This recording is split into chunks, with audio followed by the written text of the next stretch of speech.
Respected officers, good morning. I'm Dr. Harpreet. I hope you're all doing very well and taking all necessary precautions in these tough times. Today is 23rd April, uh, and it's morning 5 in the morning when I'm recording this. So, before I move towards the video book and the topic for the day, I just want to share with you some positive things. And these are the principles that I actually follow in my own life also. So, I just want to share with you this thing that every human being, in whatever circumstances he or she is, has an infinite capacity to grow in personal and professional life. The only thing is that you should be very, very clear and determined in your mind. And when I'm saying this, I am quoting the example of Elon Musk.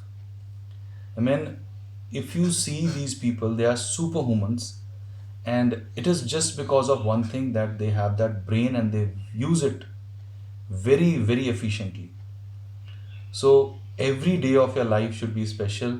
There should be a clearly defined agenda for the day, and try to get up early in the morning.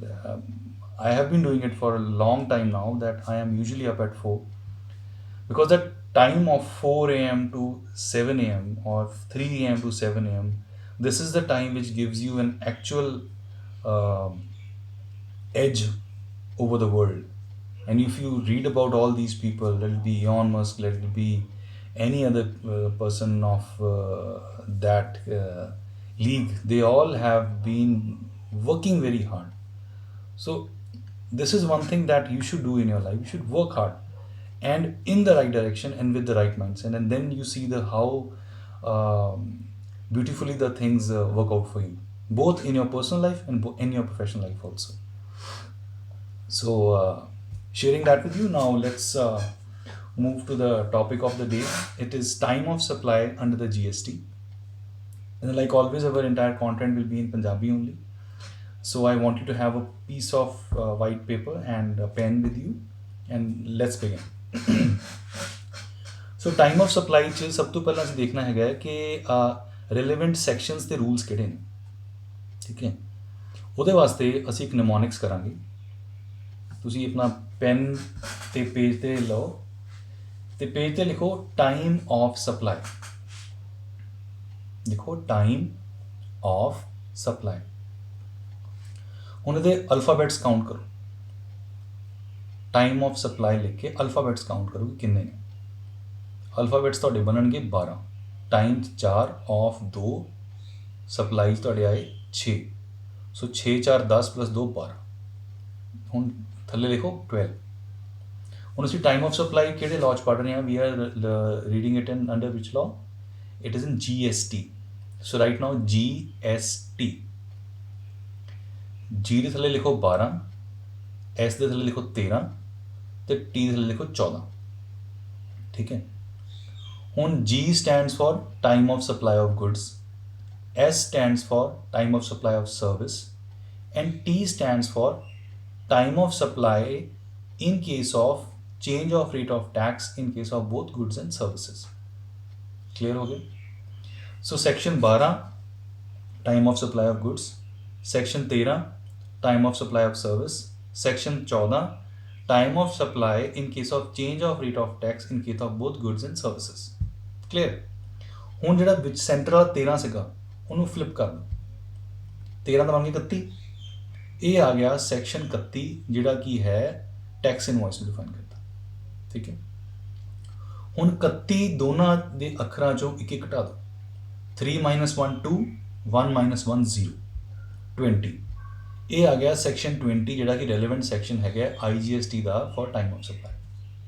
ਠੀਕ ਹੈ, ਸੋ ਆਪਾਂ 12 13 14 31 ਤੇ 20 5 section ਪੜ੍ਹ ਲਏ। ਹੁਣ ਆਪਾਂ ਕਰਦੇ ਹਾਂ ਰੂਲ ਕਿਹੜਾ time of supply the. Rule ਹੈਗਾ 12 ਤੇ 13 ਦੇ ਜਿਹੜੇ ਅੱਖਰ ਨੇ ਉਹਨਾਂ ਸਭ ਨੂੰ ਐਡ ਕਰ ਲਓ। 1 + 2 + 1 + 3 ਇਟ ਇਜ਼ ਇਕੁਅਲ ਟੂ 7। ਠੀਕ ਹੈ, 7 ਲਿਖੋ ਥੱਲੇ। 14 ਦਾ 4 ਚੱਕ ਲਓ, so 47। 47 is the rule which defines the time limit for issuing of invoice. Clear ਕਰ ਲੈਣਾ ਆਪਾਂ। 12 13 14, 13 ਦਾ ਉਲਟਾ 31, 31 ਚੋਂ ਇੱਕ ਘਟਾਇਆ 20, 4747 रूल। ठीक है, ਹੁਣ ਆਪਾਂ ਸੈਕਸ਼ਨਸ ਸਾਰੇ ਕਰ ਲਏ ਰੈਲੇਵੈਂਟ। ਹੁਣ ਆਪਾਂ ਚੱਲਦੇ ਹਾਂ ਅੱਗੇ ਕਿ ਕਨਸੈਪਟ ਕੀ ਹੈ time of supply the. Time of supply actually ਹੈ ਕੀ ਹੈ ਕਿ ਕਿਉਂ ਆਪਾਂ ਨੂੰ ਇੰਨਾ ਲੋੜ ਹੈ ਟਾਈਮ ਆਫ ਸਪਲਾਈ ਪੜ੍ਹਨ ਵਾਸਤੇ। GST ਦੇ ਅੰਦਰ ਬੇਸਿਕ ਗੱਲ ਹੈਗੀ ਹੈ ਟੈਕਸ ਲਾਇਬਿਲਿਟੀ ਦੀ। ਟੈਕਸ ਲਾਇਬਿਲਿਟੀ ਕਦੋਂ ਬਣੀ, ਜਦੋਂ ਸਪਲਾਈ ਹੋਣੀ ਹੈ। ਸੋ ਉਹਦੇ ਵਾਸਤੇ ਸਾਨੂੰ ਟਾਈਮ ਪਤਾ ਹੋਣਾ ਚਾਹੀਦਾ ਹੈ ਕਿ ਜੀ ਕਦੋਂ ਸਪਲਾਈ ਹੋਈ, ਤਾਂ ਹੀ ਉਹਦੀ ਲਾਇਬਿਲਿਟੀ ਫਿਰ ਉੱਥੋਂ ਕੋਈ ਚੱਲੂਗੀ ਨਾ। ਸੋ ਟਾਈਮ ਆਫ ਸਪਲਾਈ ਇਸ ਕਰਕੇ ਜ਼ਰੂਰੀ ਹੈ। ਠੀਕ ਹੈ, ਹੁਣ ਟਾਈਮ ਆਫ ਸਪਲਾਈ 'ਚ 2-3 ਕਨਸੈਪਟਸ ਨੇ, ਜੇ ਉਹ ਆਪਾਂ ਪਹਿਲਾਂ ਸਮਝ ਲਾਂਗੇ ਤਾਂ ਅੱਗੇ ਸੌਖਾ ਹੋਊਗਾ ਸਮਝਣਾ ਲਾਅ ਨੂੰ। ਸਭ ਤੋਂ ਪਹਿਲਾਂ ਹੈਗਾ ਕਿ ਪੇਮੈਂਟ ਦਾ ਕਨਸੈਪਟ ਕੀ ਹੈ। ਪੇਮੈਂਟ ਦਾ ਕਨਸੈਪਟ ਜੋ ਹੈਗਾ ਡਿਫਾਈਨਡ ਹੈ, ਤੁਸੀਂ ਦੋ ਚੀਜ਼ਾਂ ਦੇਖਣੀਆਂ। ਇੱਕ ਦੇਖਣੀ ਹੈਗੀ ਕਿ ਬੁੱਕਸ ਆਫ ਅਕਾਊਂਟ 'ਚ ਪੇਮੈਂਟ ਕਦੋਂ ਦਰਜ ਹੋਈ। ਦੂਸਰਾ ਦੇਣਾ ਐਕਚੁਅਲ 'ਚ ਬੈਂਕ 'ਚ ਪੇਮੈਂਟ ਕਦੋਂ ਆਈ। ਇਹਨਾਂ ਦੋਨਾਂ ਤੋਂ ਜਿਹੜੀ ਚੀਜ਼ ਪਹਿਲਾਂ ਹੋਈ ਆਪਾਂ ਪੇਮੈਂਟ ਦੀ ਉਹ ਡੇਟ ਮੰਨਾਂਗੇ। ਮੈਂ ਦੁਬਾਰਾ ਰਿਪੀਟ ਕਰਦਾ, ਟਾਈਮ ਆਫ ਸਪਲਾਈ 'ਚ ਇਸ ਤੱਕ ਪੜ੍ਹਿਆ, ਅੱਜ ਤੱਕ ਸੈਕਸ਼ਨ ਪੜ੍ਹੇ ਤੇ ਰੂਲ ਪੜ੍ਹੇ। ਸੈਕਸ਼ਨ 12, 13, 14, 31, 20 ਤੇ ਰੂਲ 47। ਠੀਕ ਹੈ, ਫਿਰ ਆਪਾਂ ਹੁਣ ਪਹਿਲਾ ਕਨਸੈਪਟ ਸ਼ੁਰੂ ਕੀਤਾ ਹੈ ਟਾਈਮ ਆਫ ਸਪਲਾਈ 'ਚ ਕਿ ਪੇਮੈਂਟ ਦਾ ਕਨਸੈਪਟ ਕੀ ਹੈ। ਪੇਮੈਂਟ ਦੇ ਅੰਦਰ ਕੀ ਹੈ ਕਿ ਅਸੀਂ ਦੋ ਚੀਜ਼ਾਂ ਨੂੰ ਚੈੱਕ ਕਰਾਂਗੇ। ਪਹਿਲੀ ਚੀਜ਼ ਹੈਗੀ ਹੈ ਕਿ ਉਹਨੇ ਆਪਣੀ ਬੁੱਕਸ ਆਫ ਅਕਾਊਂਟ ਦੇ ਅੰਦਰ ਪੇਮੈਂਟਸ ਨੂੰ ਕਦੋਂ ਰਿਫਲੈਕਟ ਕੀਤਾ। ਠੀਕ ਹੈ, ਦੂਸਰਾ ਆਪਾਂ ਦੇਖਾਂਗੇ ਕਿ ਉਹਦੇ ਅਕਾਊਂਟ 'ਚ ਐਕਚੁਅਲ ਬੈਂਕ ਖਾਤੇ 'ਚ ਪੇਮੈਂਟ ਆਈ ਕਦੋਂ। ਇਹਨਾਂ ਦੋਨਾਂ 'ਚੋਂ ਜਿਹੜੀ ਡੇਟ ਪਹਿਲਾਂ ਹੋਗੀ ਉਹ ਡੇਟ ਮੰਨਾਂਗੇ ਪੇਮੈਂਟ ਦੀ। ਕਲੀਅਰ ਹੋ ਗਿਆ। ਹੁਣ ਆਪਾਂ ਆ ਗਏ ਇਨਵੋਇਸ ਇਸ਼ੂ ਤੇ। ਇਨਵੋਇਸ ਇਸ਼ੂ ਹੋਣ ਦੀ ਡੇਟ ਕੀ ਹੈ, ਐਜ਼ ਪਰ ਲਾਅ ਡਿਊ ਡੇਟ ਕੀ ਹੈ। ਹੁਣ ਜੇ ਆਪਾਂ ਆਈਏ ਗੁੱਡਸ ਤੇ, ਗੁੱਡਸ ਦੇ ਉੱਤੇ ਆਪਾਂ ਸਿੰਪਲ ਜਿਹਾ ਗੱਲ ਕਰਨਾ ਹੈਗਾ ਕਿ ਗੁੱਡਸ ਦੇ ਉੱਤੇ ਬਿਫੋਰ ਔਰ at the time of supply, ਬੜਾ ਕਲੀਅਰਲੀ ਇਹਨੂੰ ਯਾਦ ਕਰ ਲਓ। ਗੁੱਡਸ 'ਚ ਆਫਟਰ ਸਪਲਾਈ ਇਨਵੋਇਸ ਇਸ਼ੂ ਹੋਣ ਦਾ ਕੋਈ ਕੰਸੈਪਟ ਨਹੀਂ। ਠੀਕ ਹੈ ਜੀ, be very clear on this that in goods it is before or at the time of supply of goods invoice issue ਹੋਣੀ ਜ਼ਰੂਰੀ ਹੈ। ਠੀਕ ਹੈ, ਹੁਣ ਉਹਦੇ ਅੰਦਰ ਇੱਕ ਤਾਂ ਇਹ ਕੰਸੈਪਟ ਹੈ ਕਿ ਜੀ ਟਰਾਂਸਪੋਰਟ ਦੇ ਥਰੂ ਮਾਲ ਜਾਣਾ, ਤਾਂ ਜਦੋਂ ਗੁੱਡਸ ਤੁਹਾਡੇ ਜਗ੍ਹਾ ਤੋਂ ਬਿਜ਼ਨਸ ਪ੍ਰਮਾਈਸ ਤੋਂ ਰਿਮੂਵ ਹੋ ਗਏ ਉਸ ਤੋਂ ਪਹਿਲਾਂ ਇਨਵੋਇਸ ਇਸ਼ੂ ਹੋਣੀ ਜ਼ਰੂਰੀ ਹੈ, ਬਿਫੋਰ ਔਰ at the time of removal of goods. ਜੇ ਡਿਲੀਵਰੀ ਹੈ ਤਾਂ before at the time of delivery. ਠੀਕ ਹੈ, ਸੋ ਗੁੱਡਸ ਬਾਰੇ ਬਿਲਕੁਲ ਕਲੀਅਰ ਹੈ, ਬਿਲਕੁਲ ਸਿੰਪਲ ਹੈ ਕਿ ਬਿਫੋਰ ਔਰ at the time of supply, ਉਸ ਤੋਂ ਬਾਅਦ ਕੋਈ ਕੰਸੈਪਟ ਨਹੀਂ ਹੈ। ਕਲੀਅਰ। ਹੁਣ ਆਪਾਂ ਆ ਗਏ ਸਰਵਿਸ ਤੇ। ਸਰਵਿਸ ਥੋੜ੍ਹਾ ਜਿਹਾ ਧਿਆਨ ਨਾਲ ਸਮਝੋ। ਸਰਵਿਸ 'ਚ 3 ਕੰਡੀਸ਼ਨਸ ਨੇ। ਪਹਿਲੀ ਕੰਡੀਸ਼ਨ ਹੈਗੀ ਹੈ ਕਿ ਸਰਵਿਸ ਨਾਰਮਲ ਸਰਵਿਸ ਦਿੱਤੀ ਗਈ, ਉਹਦੇ 'ਚ ਹੈਗਾ ਕਿ before or after the provision of service but within 30 days. So service ਦੇ ਅੰਦਰ ਕੰਸੈਪਟ ਚੇਂਜ ਹੋ ਗਿਆ। ਕੰਸੈਪਟ 'ਚ ਕੀ ਆਇਆ, before and after the provision of service but within 30 days issue invoice ਕਰਨਾ ਜ਼ਰੂਰੀ। ਠੀਕ ਹੈ, ਫਰਜ਼ ਕਰੋ ਕਿ 1 ਜੁਲਾਈ ਨੂੰ ਸਰਵਿਸ ਦੀ ਪ੍ਰੋਵੀਜ਼ਨ ਖਤਮ ਹੋ ਗਈ, ਤਾਂ 1 ਜੁਲਾਈ ਤੋਂ ਪਹਿਲਾਂ ਜਾਂ 1 ਜੁਲਾਈ ਦੇ 30 ਦਿਨਾਂ ਦੇ ਅੰਦਰ ਅੰਦਰ ਉਹ ਇਨਵੋਇਸ ਇਸ਼ੂ ਹੋਣਾ ਜ਼ਰੂਰੀ। ਕਲੀਅਰ ਹੋ ਗਿਆ ਕੰਸੈਪਟ। ਨੈਕਸਟ ਹੈਗਾ ਜੇ NBFCs ਨੇ ਯਾਨੀ ਨਾਨ ਬੈਂਕਿੰਗ ਫਾਈਨੈਂਸ਼ੀਅਲ ਕਾਰਪੋਰੇਸ਼ਨਸ ਨੇ ਜਾਂ ਬੈਂਕਿੰਗ ਕੰਪਨੀਜ਼ ਨੇ, ਠੀਕ ਹੈ, ਇਹਨਾਂ ਦੇ ਰਿਲੇਟਡ ਹੀ ਕੰਪਨੀਜ਼ ਨੇ, ਇਹਨਾਂ ਦੇ ਅੰਦਰ ਉਹ 30 ਦਿਨ ਦੀ ਜਿਹੜੀ ਮਿਆਦ ਹੈਗੀ ਹੈ ਉਹ 45 ਦਿਨ ਕਰ ਦਿੱਤੀ ਗਈ ਹੈ। ਸੋ ਇਹਨਾਂ 'ਚ ਹੈਗਾ ਸਰਵਿਸ ਤੋਂ before or after the provision of service within 45 days. Clear. ਫਿਰ ਹੈਗਾ ਕਿ ਇੱਕ ਸਪਲਾਇਰ ਨੇ ਸਪਲਾਈ ਕੀਤੀ service to its own distinct person. Distinct person ਕੀ ਹੈਗਾ ਕਿ ਪੈਨ ਨੰਬਰ ਸੇਮ ਹੈ ਪਰ ਹੋਰ GSTN ਲਿਆ ਹੋਇਆ ਹੈ ਨਾ। ਡਿਸਟਿੰਕਟ ਪਰਸਨ ਤੁਸੀਂ ਡੈਫੀਨੇਸ਼ਨ ਦੇਖ ਲਓ, ਪਹਿਲਾਂ ਆਪਾਂ ਪਿਛਲੇ ਵੀਡੀਓ 'ਚ ਡਿਸਕਸ ਕੀਤਾ ਡਿਸਟਿੰਕਟ ਪਰਸਨ ਜਿਹੜਾ ਸਕੋਪ ਆਫ ਸਪਲਾਈ ਕੀਤਾ ਸੀ ਆਪਾਂ, ਹੈ ਨਾ, ਉਹੀ ਕੰਸੈਪਟ ਹੈ।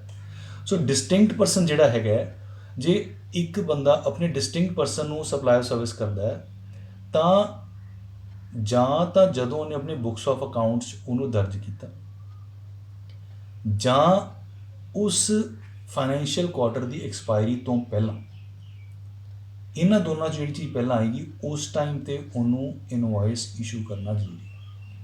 ਕਲੀਅਰ। ਸੋ ਆਪਾਂ ਕੁਇਕਲੀ ਇੱਕ ਵਾਰੀ ਰਿਕਾਲ ਕਰ ਲੈਂਦੇ ਸਾਰੇ ਨੂੰ।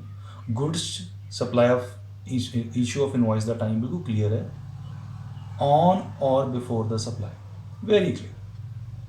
ਸਰਵਿਸ 'ਚ 3 ਕੰਡੀਸ਼ਨਸ ਨੇ। नॉर्मल केस च बिफोर और after the provision of service but within 30 days। NBFCs ਤੇ ਬੈਂਕਿੰਗ ਚ ਹੈਗਾ विदिन 45 days।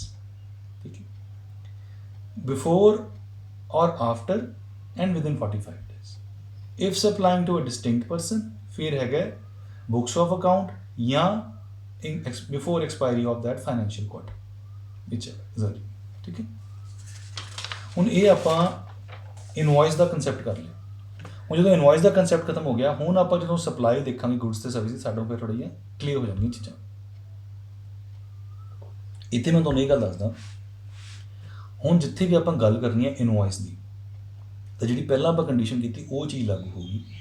ਜਿੱਥੇ ਆਪਾਂ ਗੱਲ ਕੀਤੀ ਪੇਮੈਂਟ ਦੀ, ਤਾਂ ਜਿਹੜੀ ਪਹਿਲਾਂ ਆਪਾਂ ਗੱਲ ਕੀਤੀ ਉਹ ਚੀਜ਼ ਲਾਗੂ ਹੋਊਗੀ। ਮੈਂ ਦੁਬਾਰਾ ਰਿਪੀਟ ਕਰ ਦਿੰਦਾ, ਪੇਮੈਂਟ 'ਚ ਕੀ ਸੀਗਾ, ਜਿਸ ਦਿਨ ਅਕਾਊਂਟ 'ਚ ਖਾਤੇ 'ਚ ਪੈਸੇ ਪਏ ਜਾਂ ਜਿਸ ਦਿਨ ਬੁੱਕਸ ਆਫ ਅਕਾਊਂਟ ਦਰਜ ਕੀਤੇ, ਜਿਹੜਾ ਪਹਿਲਾਂ ਹੋਇਆ ਉਹ ਪੇਮੈਂਟ ਦੀ ਡੇਟ ਹੈ। ਠੀਕ ਹੈ, ਇਨਵॉइस ਆਪਾਂ ਹੁਣੇ ਕੀਤਾ। ਹੁਣ ਆਪਾਂ ਆ ਜਾਂਦੇ ਹਾਂ ਫਾਰਵਰਡ ਚਾਰਜ 'ਤੇ। ਫਾਰਵਰਡ ਚਾਰਜ ਮਤਲਬ ਕਿ ਜਿਹੜਾ ਨੋਰਮਲ ਆਪਣਾ ਬਿਜ਼ਨਸ ਦਾ ਤਰੀਕਾ ਹੁੰਦਾ ਹੈ ਨਾ। ਫਾਰਵਰਡ ਚਾਰਜ ਦੀ ਟ੍ਰਾਂਜੈਕਸ਼ਨਸ ਦੇ ਅੰਦਰ ਜੇ ਆਪਾਂ ਕਰੀਏ supply time of supply of goods, time of supply of goods ਦੇ ਅੰਦਰ ਜਿਹੜਾ ਡਿਫਾਲਟ ਰੂਲ ਸੀਗਾ ਜਦੋਂ GST ਬਣਿਆ ਸੀ, ਉਹ ਇਹ ਸੀਗਾ ਕਿ ਪੇਮੈਂਟ ਜਾਂ ਇਸ਼ੂ ਜਦੋਂ ਹੋਇਆ ਇਨਵॉइस ਇਸ਼ੂ ਹੋਣਾ ਡਿਊ ਜਿਹੜਾ ਸੀਗਾ, ਉਹਨਾਂ ਦੋਨਾਂ ਤੋਂ ਜਿਹੜੀ ਚੀਜ਼ ਪਹਿਲਾਂ ਹੋਊਗੀ ਉਹ ਟਾਈਮ ਆਫ ਸਪਲਾਈ। ਠੀਕ ਹੈ, ਡਿਫਾਲਟ ਰੂਲ ਸੀਗਾ ਜਿਹਦੇ 'ਚ ਉਹਨਾਂ ਨੇ ਦੋ ਚੀਜ਼ਾਂ ਪਾਈਆਂ, ਇਨਵॉइस ਅਤੇ ਪੇਮੈਂਟ। ਫਿਰ ਨੋਟੀਫਿਕੇਸ਼ਨ ਆਈ, ਨੋਟੀਫਿਕੇਸ਼ਨ ਨੰਬਰ 66 2017 ਦੀ। ਇਸ ਤੋਂ ਬਾਅਦ ਕੀ ਹੋਇਆ ਕਿ 15/11/2017 ਤੋਂ ਬਾਅਦ ਪੇਮੈਂਟ ਦਾ ਕੰਸੈਪਟ ਖਤਮ ਹੈ in case of exclusively supply of goods. So payment the concept ਖਤਮ ਹੈ। ਹੁਣ ਪੇਮੈਂਟ ਆਫ ਜਿਹੜੀ ਸਪਲਾਈ ਆਫ ਗੁੱਡਸ ਹੈਗੀ, ਉਹਦੇ ਅੰਦਰ ਸਿਰਫ ਇੱਕੋ ਕੰਸੈਪਟ ਹੈ ਕਿ ਜਿੱਦਣ ਉਹਦੀ due date of issue of invoice as per law, ਉਹ ਟਾਈਮ ਆਫ ਸਪਲਾਈ। ਕਲੀਅਰ ਹੋ ਗਿਆ। ਮੈਂ ਹੁਣ ਟਾਈਮ ਆਫ ਸਪਲਾਈ ਨੂੰ ਦੁਬਾਰਾ ਰਿਪੀਟ ਕਰ ਦਿੰਦੇ ਫॉर ਗੁੱਡਸ, ਫਿਰ ਆਪਾਂ ਅੱਗੇ ਵਧਦੇ। ਆਪਾਂ ਕੀਤਾ time of supply of goods in case of forward charge. ਉਹਦੇ 'ਚ ਆਪਾਂ ਕੀਤਾ ਕਿ ਜਿਹੜਾ ਨੋਰਮਲ ਓਰੀਜਨਲ ਲਾਅ ਬਣਿਆ ਸੀ ਉਹਦੇ 'ਚ ਦੋ ਕੰਡੀਸ਼ਨਸ ਰੱਖੀਆਂ ਸੀਗੀਆਂ ਇਹਨਾਂ ਨੇ, ਜਾਂ ਤਾਂ ਪੇਮੈਂਟ ਹੋਏ ਜਾਂ ਇਨਵॉइस ਹੋਵੇ। ਇਹਨਾਂ ਦੋਨਾਂ 'ਚੋਂ ਜਿਹੜੀ ਚੀਜ਼ ਪਹਿਲਾਂ ਹੋਊਗੀ ਉਹਨੂੰ ਆਪਾਂ ਮੰਨ ਲਿਆ ਕਿ ਉਹ time of supply of goods. ਇੱਕ ਨੋਟੀਫਿਕੇਸ਼ਨ ਆਈ, ਨੋਟੀਫਿਕੇਸ਼ਨ ਨੰਬਰ 66 ਆਫ 2017। ਉਸ ਤੋਂ ਬਾਅਦ ਕੀ ਹੋਇਆ ਕਿ 15/11/2017 ਤੋਂ ਬਾਅਦ ਸਪਲਾਈ ਆਫ ਗੁੱਡਸ ਦੇ ਅੰਦਰ ਪੇਮੈਂਟ ਦਾ ਕੰਸੈਪਟ ਖਤਮ ਹੈ। ਸਮਝ ਆ ਗਈ? ਸਿਰਫ ਇਨਵॉइस ਦਾ, ਜਿਸ ਦਿਨ ਇਨਵॉइस ਡਿਊ ਹੈ ਉਹ ਟਾਈਮ ਆਫ ਸਪਲਾਈ। ਕਲੀਅਰ ਹੋ ਗਿਆ ਜੀ? ਇਹ ਆਪਣਾ ਹੋ ਗਿਆ time of supply of goods. ਹੁਣ ਆਪਾਂ ਕਰਦੇ ਹਾਂ time of supply of service. ਇਹਨੂੰ ਥੋੜ੍ਹਾ ਧਿਆਨ ਨਾਲ ਦੇਖਣਾ, ਥੋੜ੍ਹਾ ਜਿਹਾ ਟ੍ਰਿਕੀ ਹੈ। ਠੀਕ ਹੈ, ਹੁਣ ਆਪਾਂ ਰਿਕਾਲ ਕਰੀਏ ਕਿ time of supply of service ਤੋਂ ਪਹਿਲਾਂ ਕਿ ਇਨਵॉइस ਇਸ਼ੂ ਦਾ ਕੀ ਕੀਤਾ ਸੀ ਆਪਾਂ, ਕਿ ਜਦੋਂ ਸਪਲਾਈ ਦਾ ਇਨਵॉइस ਇਸ਼ੂ ਹੋਣਾ ਹੈ ਤਾਂ ਹੋ ਸਕਦਾ ਬਿਫੋਰ ਐਂਡ ਆਫਟਰ ਵਿਦਿਨ 30 ਜਾਂ ਬਿਫੋਰ ਐਂਡ ਆਫਟਰ ਵਿਦਿਨ 45 ਜਾਂ books of account and before the expiry of the quarter. ਤਿੰਨ ਜਿਹੜੇ ਕੇਸਿਸ ਕੀਤੇ ਸੀ, ਹੈ ਨਾ। ਹੁਣ ਉਹੀ ਰੂਲ ਇੱਥੇ ਅਪਲਾਈ ਹੋਣਾ ਫॉर द ਇਨਵॉइस ਇਸ਼ੂ ਦਾ। ਠੀਕ ਹੈ, ਹੁਣ ਆਪਾਂ ਦੇਖ ਰਹੇ ਹਾਂ ਹੁਣ time of supply in case of service. So ਉਹਨੂੰ ਧਿਆਨ ਸਮਝੋ। Time of supply in case of service, ਸਭ ਤੋਂ ਪਹਿਲੀ ਕੰਡੀਸ਼ਨ ਹੈਗੀ ਕਿ ਇਨਵॉइस ਹੈ। ਜੇ ਇਨਵॉइस ਹੈ ਤਾਂ ਆਪਾਂ ਕੰਪੇਅਰ ਕਰਾਂਗੇ ਇਨਵॉइस ਨੂੰ ਅਤੇ ਪੇਮੈਂਟ ਨੂੰ। ਜਿਹੜੀ ਚੀਜ਼ ਪਹਿਲਾਂ ਹੋਗੀ ਉਹ ਆਪਾਂ ਮੰਨਾਂਗੇ ਕਿ ਉਹ time of supply of service ਹੈ, ਪਹਿਲਾ ਹੋ ਗਿਆ। ਦੂਸਰਾ, ਹੁਣ ਇਨਵॉइस ਅਵੇਲੇਬਲ ਨਹੀਂ ਹੈ, ਫਿਰ ਆਪਾਂ ਮੰਨਾਂਗੇ ਕਿ ਪ੍ਰੋਵੀਜ਼ਨ ਆਫ ਸਰਵਿਸ ਅਤੇ ਪੇਮੈਂਟ ਜਿਹੜੀ ਚੀਜ਼ ਪਹਿਲਾਂ ਹੋਗੀ ਉਹ time of supply of service ਹੈ। ਜੇ ਇਹ ਵੀ ਨਹੀਂ ਲੱਭਦੇ ਫਿਰ ਆਪਾਂ ਦੇਖਾਂਗੇ ਕਿ ਰਸੀਪੀਐਂਟ ਨੇ ਆਪਣੇ ਬੁੱਕਸ ਆਫ ਅਕਾਊਂਟ 'ਚ ਕਦੋਂ ਉਹ ਸਰਵਿਸ ਨੂੰ ਰਿਸੀਵ ਕੀਤਾ, ਉਹ ਉਹਦਾ ਹੋ ਗਿਆ time of supply of service. ਆਪਾਂ ਦੁਬਾਰਾ ਇਹਨੂੰ ਰਿਕੈਪ ਕਰਦੇ ਹਾਂ ਕੀ ਹੈਗਾ। Time of supply of service ਤਿੰਨ ਕੰਡੀਸ਼ਨਸ ਨੇ। ਪਹਿਲੀ ਹੈਗੀ ਹੈ ਕਿ time of supply of service ਦੇ ਅੰਦਰ ਇਨਵॉइस ਅਵੇਲੇਬਲ ਹੈ ਤਾਂ ਇਨਵॉइस ਤੇ ਪੇਮੈਂਟ 'ਚੋਂ ਜਿਹੜੀ ਚੀਜ਼ ਪਹਿਲਾਂ ਹੋਗੀ। ਕਲੀਅਰ ਹੋ ਗਿਆ? ਦੂਸਰਾ, ਇਨਵॉइस ਨਹੀਂ ਹੈਗੀ, date of provision of service ਅਤੇ ਪੇਮੈਂਟ ਜਿਹੜੀ ਚੀਜ਼ ਪਹਿਲਾਂ ਹੋਗੀ। ਠੀਕ ਹੈ, ਉਹ ਮੰਨਿਆ ਜਾਊਗਾ। ਹੁਣ ਇਹ ਵੀ ਨਹੀਂ ਹੈਗਾ, ਫਿਰ ਆਪਾਂ ਦੇਖਾਂਗੇ ਬੁੱਕਸ ਆਫ ਅਕਾਊਂਟ 'ਚ ਰਸੀਪੀਐਂਟ ਨੂੰ ਕਦੋਂ ਦਰਜ ਕੀਤਾ, ਉਹ ਮੰਨੀ ਜਾਊਗੀ time of supply of service. ਠੀਕ ਹੈ, ਹੁਣ ਆਪਾਂ ਇੱਕ ਚੀਜ਼ ਧਿਆਨ ਰੱਖੀਏ ਇੱਥੇ ਕਿ ਸਪਲਾਈ ਆਫ ਸਰਵਿਸ ਦੇ ਅੰਦਰ ਪੇਮੈਂਟ ਦਾ ਕੰਸੈਪਟ ਅਜੇ ਤੱਕ ਲਾਗੂ ਹੈ। ਗੁੱਡਸ ਚਲਾ ਗਿਆ ਆਫਟਰ ਸੈਕਸ਼ਨ ਨੋਟੀਫਿਕੇਸ਼ਨ ਨੰਬਰ 66, पर सर्विस लागू है। हुण इहदे च जे पेमेंट पहलां हो गई तो वो मन्निया जाऊगा, ये तो कर लिया आपां। पर इह उन्होंने एक्सैप्शन दित्ती है कि 1000 रुपये तक की जिहड़ी पेमेंट हैगी है एडवांस की, ਉਹਦੇ अंदर टैक्स पेयर की मर्जी है कि उन्हें ਉਹਨੂੰ पहला टाइम ऑफ सप्लाई मनना है या ਜਦੋਂ ਉਹਨੇ सप्लाई की उदों मनना है। समझ गए मेरी गल?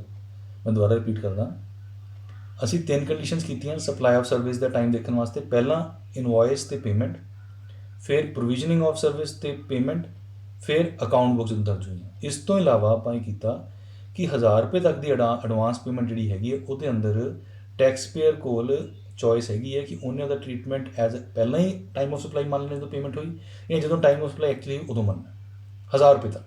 उस तो अगे जे उस तो जो ज़्यादा एडवांस है तो वह उसनों उस टाइम के time of supply of service मन के उन्होंने रिटर्न च दर्ज करूँगा। ठीक है जी। हुण आपां नैक्सट आ गए रिवर्स चार्ज।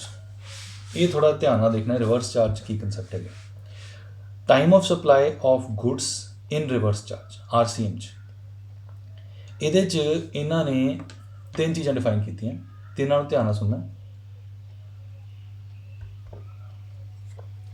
ये है पहला तो है कि जदों गुड्स रिसीव हुई तो वो हैगी है time of supply of goods in reverse charge. दूसरा है जदों रिवर्स चार्ज जिहड़ा रिसीपिएंट है उन्हें अपनी बुक्स ऑफ अकाउंट्स पाया या वो पेमेंट की सप्लाई की।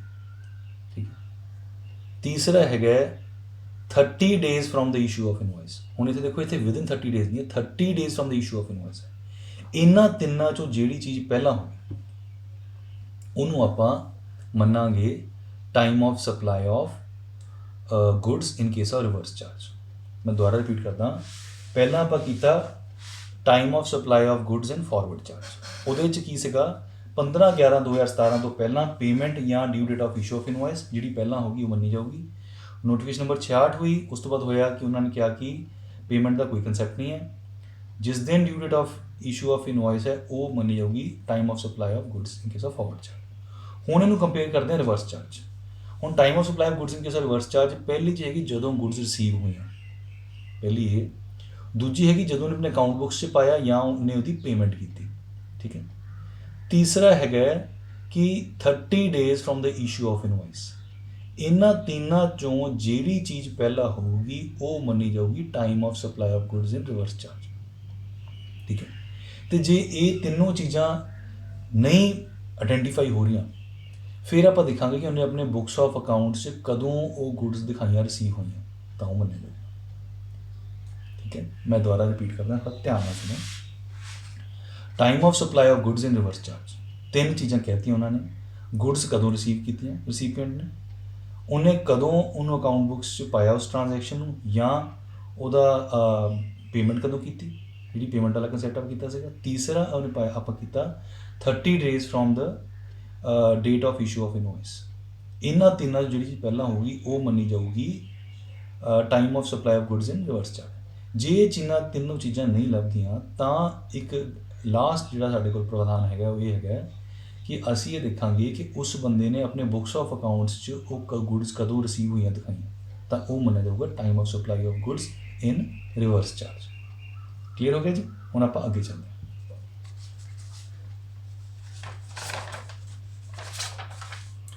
नैक्सट है time of supply of service in reverse charge. ये अंदर 2 चीज़ां ने सिर्फ, एक तो पेमेंट है, पेमेंट कदों बुक्स पाई या कदों एक्चुअली की, विच एवर इज अर्ली जो पहला ही पेमेंट वाला कंसैप्ट किया, जां 60 days from the issue of invoice. इत्थे भी हुण ध्यान रखियो जदों आपां फॉरवर्ड सप्लाई की सी सर्विस की उहदे सीगा 3 कंडीशनस। ठीक है। ये हुण एको ही चीज़ नूं कंपेयर करना है, एक तो पेमेंट नूं ते एक 60 days from the issue of invoice. सीधा 60 प्लस करना है या पेमेंट, दोनों जी ज़्यादा पहला होगी वो हो गया time of supply of service.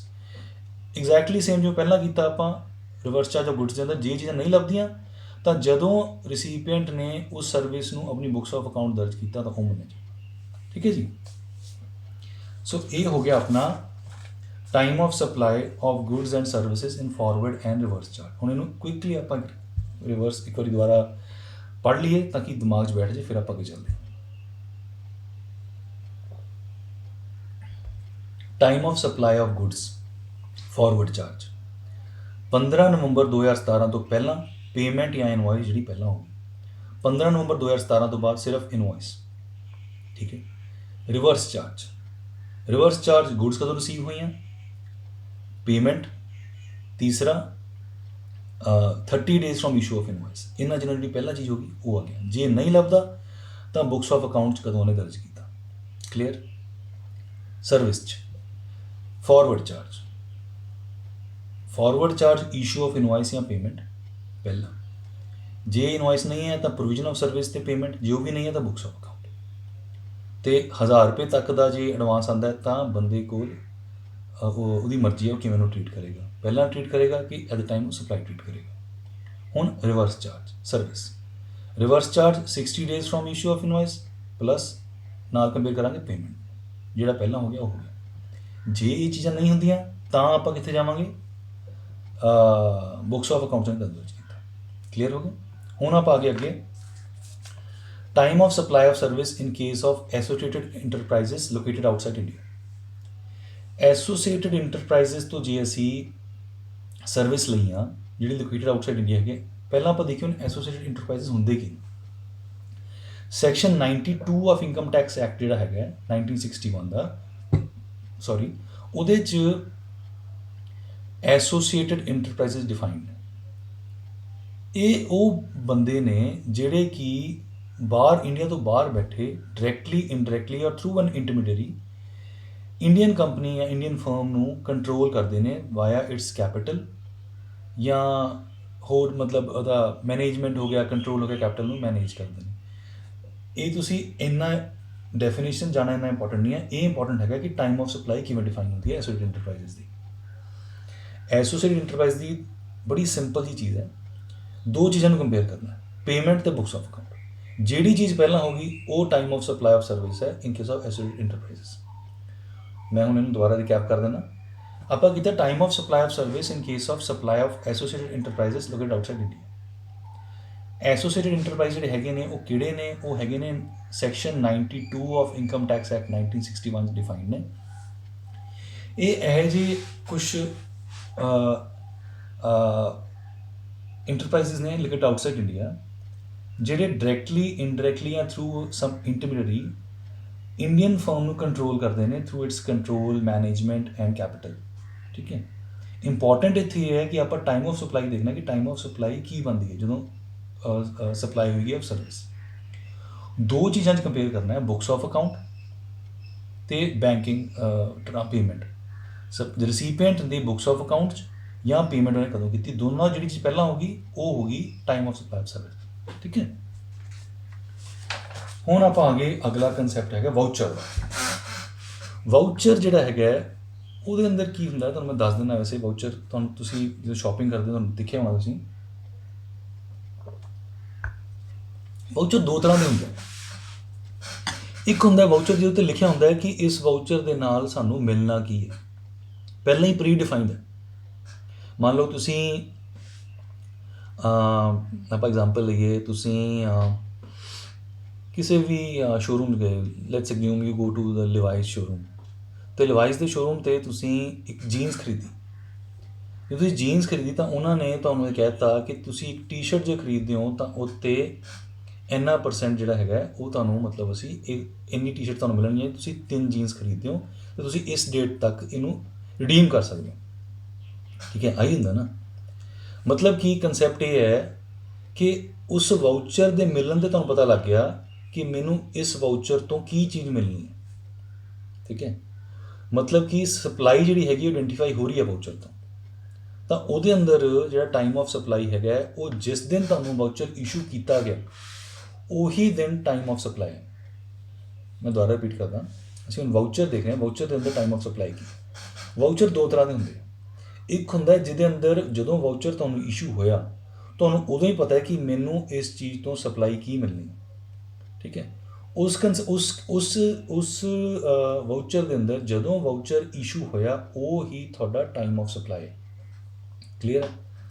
ਦੂਸਰਾ ਵਾਊਚਰ ਹੈਗਾ ਜਿਹਦੇ ਅੰਦਰ ਸਪਲਾਈ ਪਤਾ ਨਹੀਂ ਲੱਗ ਰਹੀ ਕਿ ਸਪਲਾਈ ਕੀ ਹੈ। ਮੰਨ ਲਓ ਸਿਰਫ ਅਮਾਊਂਟ ਡਿਫਾਈਨਡ ਹੈ ਕਿ ਤੁਸੀਂ ਜੀ ਇਸ ਵਾਊਚਰ ਦੇ ਨਾਲ 500 ਰੁਪਏ ਸ਼ਾਪਿੰਗ ਕਰ ਸਕਦੇ ਹੋ, 1000 ਰੁਪਏ ਸ਼ਾਪਿੰਗ ਕਰ ਸਕਦੇ ਹੋ, ਪਰ ਅਮਾਊਂਟ ਡਿਫਾਈਨਡ ਹੈ, ਇਹ ਨਹੀਂ ਡਿਫਾਈਨਡ ਕਿ ਕੀ ਲੈ ਸਕਦੇ ਹੋ। ਫਰਜ਼ ਕਰੋ ਤੁਸੀਂ ਸ਼ਾਪਰ ਸਟਾਪ ਦੇ ਗਏ, ਤੁਸੀਂ ਸ਼ਾਪਰ ਸਟਾਪ ਦੇ ਸ਼ਾਪਿੰਗ ਕੀਤੀ, ਤੁਹਾਨੂੰ ਉਹਨਾਂ ਨੇ ਵਾਊਚਰ ਇਸ਼ੂ ਕਰਤਾ ਕਿ ਜੇ 500 ਰੁਪਏ ਦਾ ਵਾਊਚਰ ਹੈ, ਤੁਸੀਂ ਇਸ 500 ਰੁਪਏ ਦੇ ਵਾਊਚਰ ਨਾਲ ਨੈਕਸਟ ਟਾਈਮ ਜੇ ਸ਼ਾਪਿੰਗ ਕਰਨਾ ਹੋਵੇ ਤੁਸੀਂ 500 ਰੁਪਏ ਦੀ ਇਹਦੇ ਨਾਲ ਸ਼ਾਪਿੰਗ ਕਰ ਸਕਦੇ ਹੋ। ਹੁਣ ਤੁਸੀਂ ਉਹਦਾ ਸ਼ਰਟ ਲੈਂਦੇ ਹੋ, ਪੈਂਟ ਲੈਂਦੇ ਹੋ, ਸ਼ੂਜ਼ ਲੈਂਦੇ ਹੋ, ਸੌਕਸ ਲੈਂਦੇ ਹੋ, ਜੋ ਵੀ ਲੈਂਦੇ ਹੋ, ਉਹ it is up to you. So ਜਦੋਂ ਉਹਨੇ ਤੁਹਾਨੂੰ ਵਾਊਚਰ ਇਸ਼ੂ ਕੀਤਾ ਤਾਂ ਉੱਥੇ ਸਪਲਾਈ ਡਿਫਾਈਨਡ ਨਹੀਂ ਹੈ।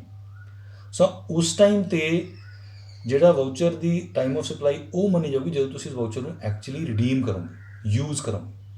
ਠੀਕ ਹੈ। ਸੋ ਵਾਊਚਰ ਨੂੰ ਆਪਾਂ ਇੱਕ ਵਾਰੀ ਰਿਕੈਪ ਕਰ ਲੈਂਦੇ ਹਾਂ। ਵਾਊਚਰ 'ਚ ਸਿਰਫ ਇੱਕ ਚੀਜ਼ ਦਿਖਣੀ ਹੈ ਕਿ ਜਦੋਂ ਵਾਊਚਰ ਇਸ਼ੂ ਹੋਇਆ ਤਾਂ ਉਹ 'ਚ ਸਪਲਾਈ ਆਈਡੈਂਟੀਫਾਈ ਹੋ ਰਹੀ ਹੈ ਕਿ ਉਹਦੇ ਨਾਲ ਸਪਲਾਈ ਕੀ ਹੋਊਗੀ। ਜੇ ਤਾਂ ਸਪਲਾਈ ਆਈਡੈਂਟੀਫਾਈ ਹੋ ਰਹੀ ਹੈ, ਜਿਵੇਂ ਆਪਾਂ ਕੀਤਾ ਇਨ ਕੇਸ ਆਫ ਕਿ ਪਤਾ ਸੀ ਕਿ ਟੀ-ਸ਼ਰਟ ਮਿਲਣੀ ਹੈ ਇਹਦੇ ਨਾਲ, ਸੋ ਉਹ ਜਦੋਂ ਵਾਊਚਰ ਇਸ਼ੂ ਹੋਇਆ ਉਸੇ ਟਾਈਮ 'ਤੇ ਉਹ ਟਾਈਮ ਆਫ ਸਪਲਾਈ ਬਣ ਗਈ। ਠੀਕ ਹੈ। ਜੇ ਉਹ 'ਚ ਸਪਲਾਈ ਡਿਫਾਈਨ ਨਹੀਂ ਹੋ ਰਹੀ, ਸਿਰਫ ਮਨੀ ਅਮਾਊਂਟ ਡਿਫਾਈਨਡ ਹੈ ਕਿ ਤੁਸੀਂ ਇੰਨੇ ਦਾ ਸਮਾਨ ਖਰੀਦ ਸਕਦੇ ਹੋ, ਜੋ ਖਰੀਦਣਾ ਤੁਹਾਡੀ ਮਰਜ਼ੀ, ਸੋ ਉੱਤੇ ਡਿਫਾਈਨਡ ਨਹੀਂ ਹੈ, ਤਾਂ ਜਦੋਂ ਤੁਸੀਂ ਵਾਊਚਰ ਨੂੰ ਰਿਡੀਮ ਕਰੋਗੇ, ਯੂਜ਼ ਕਰੋਗੇ, ਉਦੋਂ ਟਾਈਮ ਆਫ ਸਪਲਾਈ ਬਣੀ ਜਾਏਗੀ। ਕਲੀਅਰ ਹੋ ਗਿਆ ਕੰਸੈਪਟ। ਹੁਣ ਆਪਾਂ ਆ ਗਏ ਰੈਜ਼ੀਡੂਅਲ ਪਾਵਰਸ। ਰੈਜ਼ੀਡੂਅਲ ਪਾਵਰਸ ਕੀ ਨੇ? ਜੇ ਇਹਨਾਂ ਕਿਸੇ ਵੀ ਉੱਪਰਲੇ ਰੂਲਸ ਦੇ ਅੰਦਰ ਕਿਸੇ transaction the time of supply ਨਹੀਂ ਪਤਾ ਲੱਗਦੀ ਤਾਂ ਅਸੀਂ ਦੇਖਾਂਗੇ ਕਿ ਡਿਊ ਡੇਟ ਆਫ ਰਿਟਰਨ ਕੀ ਹੈ ਜਾਂ ਡਿਊ ਡੇਟ ਆਫ ਪੇਮੈਂਟ ਕੀ ਹੈ। ਉਹਨਾਂ ਦੋਨੋਂ ਜਿਹੜੀ ਚੀਜ਼ ਪਹਿਲਾਂ ਹੁੰਦੀ ਹੋਈ ਉਹਨੂੰ ਆਪਾਂ ਮੰਨਾਂਗੇ ਕਿ ਉਹਦੀ ਟਾਈਮ ਆਫ ਸਪਲਾਈ ਹੈ। ਠੀਕ ਹੈ ਜੀ, ਬਿਲਕੁਲ ਸਿੰਪਲ ਹੈ। ਫਿਰ ਆਪਾਂ ਆਉਂਦੇ ਹਾਂ ਕਿ ਇਨ ਕੇਸ ਆਫ ਕੋਈ ਇੰਟਰਸਟ, ਲੈਵੀ ਜਾਂ ਪੈਨਲਟੀ ਜਦੋਂ ਆਉਂਦੀ ਹੈ ਤਾਂ ਟਾਈਮ ਆਫ ਸਪਲਾਈ ਕੀ। ਮੈਂ ਐਗਜ਼ਾਮਪਲ ਦਿੰਦਾ। ਮੈਂ ਮਾਲ ਵੇਚਿਆ ਕਿਸੇ ਬੰਦੇ ਨੂੰ, ਮੈਂ ਉਹਨੂੰ ਕਿਹਾ ਕਿ ਜੀ ਮੈਂ ਉਹਨੂੰ ਮਾਲ ਦਿੱਤਾ 1 ਜੁਲਾਈ ਨੂੰ, ਮੈਂ ਉਹਨੂੰ ਕਿਹਾ ਕਿ ਜੇ 30 ਜੁਲਾਈ ਤੱਕ ਤੁਸੀਂ ਮੈਨੂੰ ਮਾਲ ਦੀ ਸਪਲਾਈ ਪੇਮੈਂਟ ਕਰ ਦੋਗੇ ਤਾਂ ਕੋਈ ਇੰਟਰਸਟ ਨਹੀਂ ਹੈ, ਉਸ ਤੋਂ ਬਾਅਦ ਇੰਟਰਸਟ ਲੱਗੂਗਾ। ਠੀਕ ਹੈ। ਉਹਨੇ ਮੈਨੂੰ ਪੇਮੈਂਟ ਕੀਤੀ ਦਸੰਬਰ 'ਚ ਜਾ ਕੇ, ਫਰਜ਼ ਕਰੋ ਦਸੰਬਰ ਜਾ ਕੇ ਪੇਮੈਂਟ ਕੀਤੀ, ਉਹਨੇ ਮੈਨੂੰ 1000 ਰੁਪਇਆ ਪੇਮੈਂਟ ਦੇ ਉੱਤੇ ਮੈਨੂੰ ਉਹਨੇ ਇੰਟਰਸਟ ਦਿੱਤਾ ਨਾ, ਤਾਂ ਜਿਹੜਾ ਜਿਸ ਦਿਨ ਮੈਨੂੰ ਇੰਟਰਸਟ ਮਿਲਿਆ ਉਸ ਦਿਨ ਉਸ ਦੀ ਟਾਈਮ ਆਫ ਸਪਲਾਈ ਮੰਨੀ ਜਾਊਗੀ।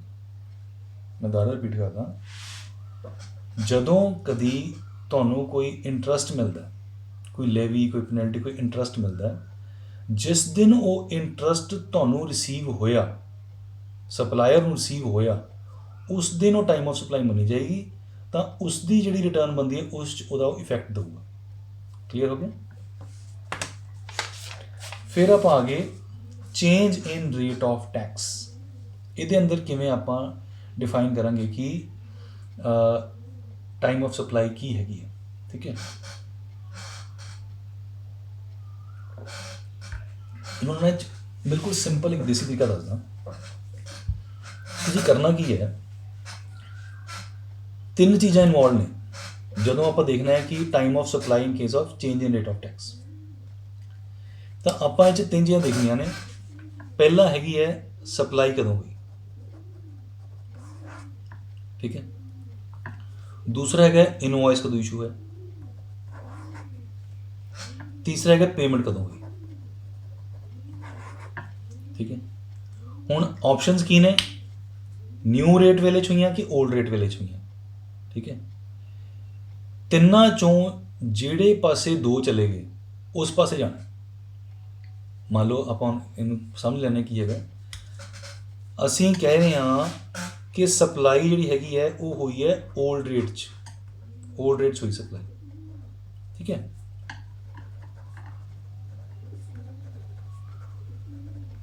ਹੁਣ ਆਪਾਂ ਦੇਖਿਆ ਇਨਵੋਇਸ ਤੇ ਪੇਮੈਂਟ। ਪਹਿਲਾਂ ਆਪਾਂ ਕੀਤਾ ਇਨਵੋਇਸ ਵੀ ਓਲਡ ਰੇਟ 'ਚ ਹੈ ਤੇ ਪੇਮੈਂਟ ਵੀ ਓਲਡ ਰੇਟ 'ਚ ਹੈ।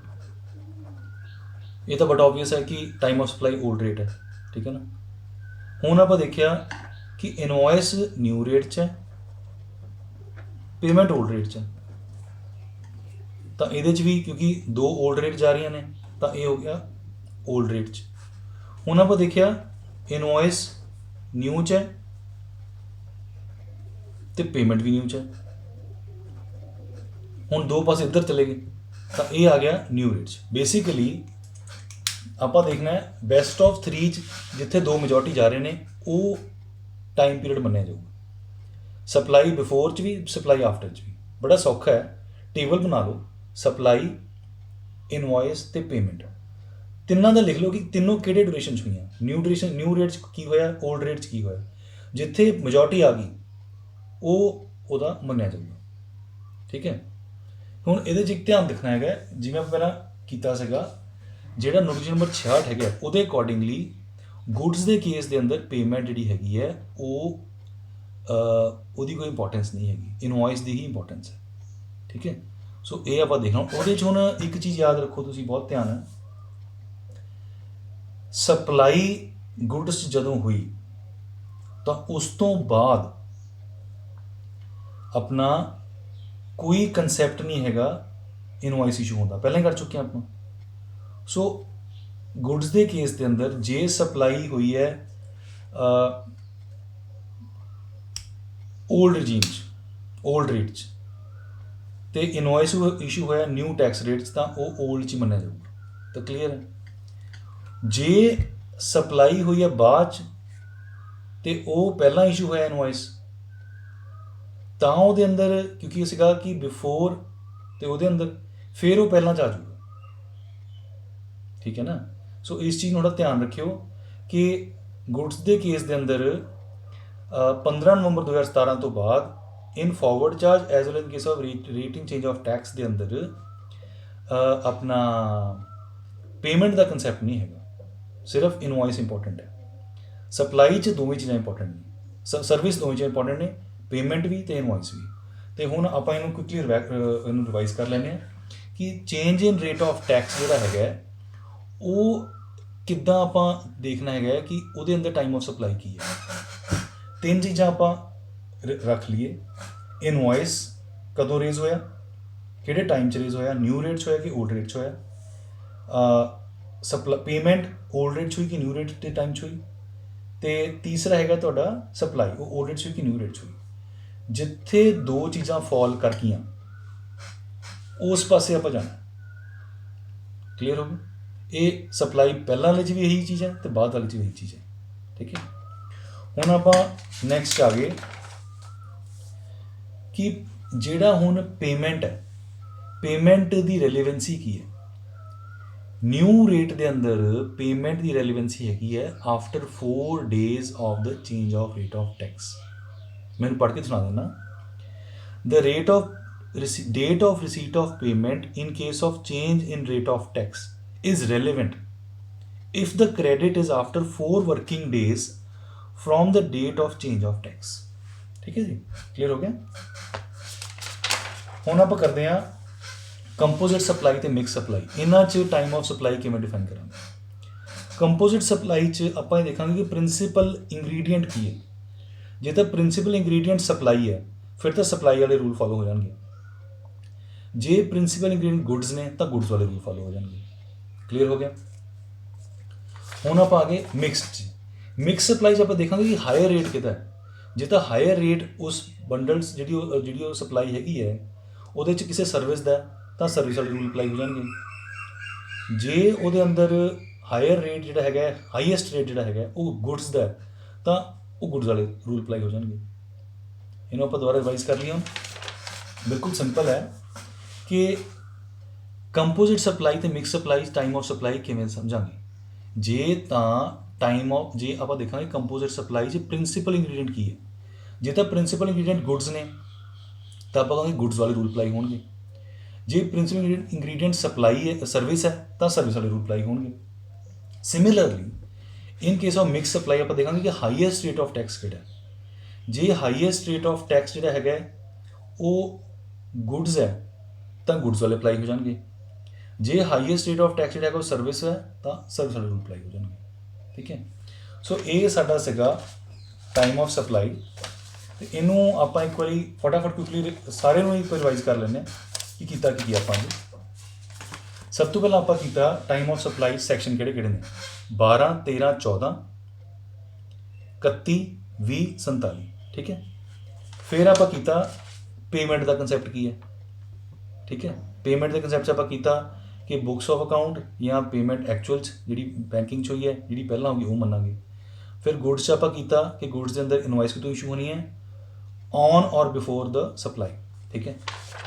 सर्विस आपां कीता ऑन और बिफोर 30 विदिन 30 ऑन और बिफोर विदिन 45 बैंकिंग वाले या डिस्टिंक्ट आपां कीता बुक्स ऑफ अकाउंट या before expiry of the quarter ठीक है।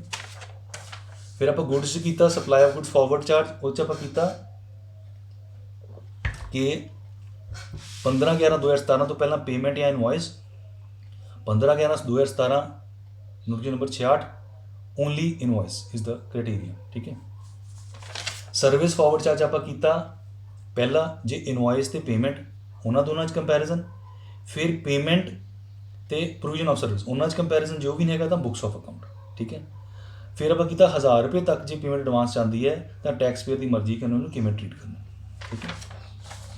फिर आपां कीता रिवर्स चार्ज गुड्स आपां कीता रिसीट ऑफ गुड्स पेमेंट तीसरा 30 days from issue of invoice जे ये चीज़ां नहीं ने फिर बुक्स ऑफ अकाउंट च कदों ने दर्ज किया रिसीपिएंट ठीक है। सर्विस आपां कीता पहला within 60 days from issue of invoice दूसरा आपां कीता पेमेंट यानी कि रिसीट ऑफ सर्विस नहीं हैगी ठीक है। तो ये जो चीज़ां इन्होंने दोनों पहला की होया जे चीज़ां अवेलेबल नहीं हैगियां फिर आपां की कीता बुक्स ऑफ अकाउंट ठीक है। फिर आपां कीता एसोसीएटेड इंटरप्राइजेस ये आपां कीता बुक्स ऑफ अकाउंट या जो पेमेंट की सप्लाई रिसीपिएंट ने तो उदों मनी जाऊगी टाइम ऑफ सप्लाई।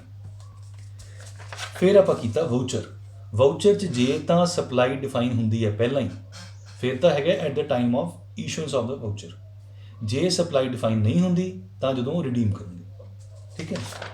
फिर आप कीता रेजिडुअल प्रोविजनस की ने जे इन्होंने सारे रूल्स कोई ट्रांजैक्शन नहीं पता लगती तो आप देखा कि रिटर्न या ड्यू डेट ऑफ पेमेंट जी ड्यू है वो आ गई टाइम ऑफ सप्लाई ठीक है।